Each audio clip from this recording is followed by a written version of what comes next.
Today we'll be discussing environmental racism. Specifically, what is environmental racism and how is it being addressed? Environmental racism is the disproportionate effects of air and water pollution, toxic waste, and degraded environments on minority and low-income communities due to the close placement of hazardous industrial sites or companies and government negligence of the issues. What does it look like in real life?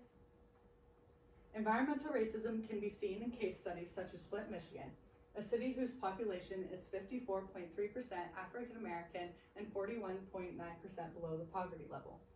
Their water supply was poisoned with lead when the city switched its water source from Detroit to the Flint River to save money.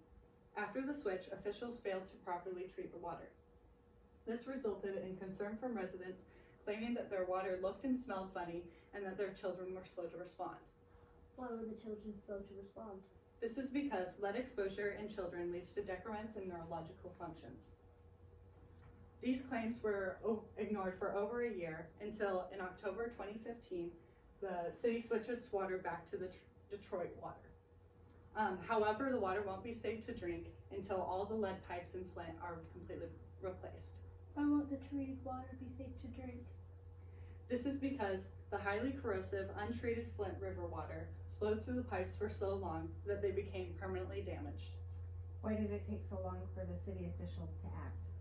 This is because the residents spoke out and were ignored by the government officials because they were more worried about re-election than the actual issues.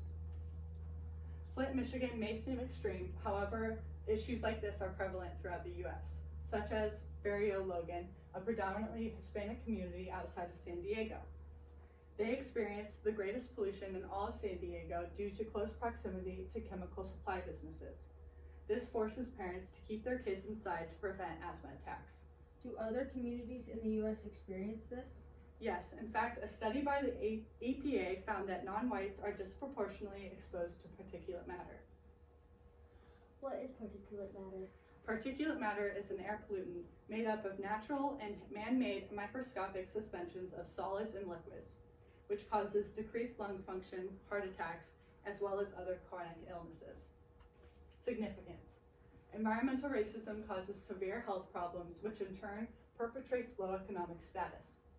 Knowledge about environmental racism is key to understanding how it can be fixed. Based on what you learned today, how do you think you can help to prevent and put an end to environmental racism? By informing others. Joining other people's causes? Prevent additional pollution sources from being built.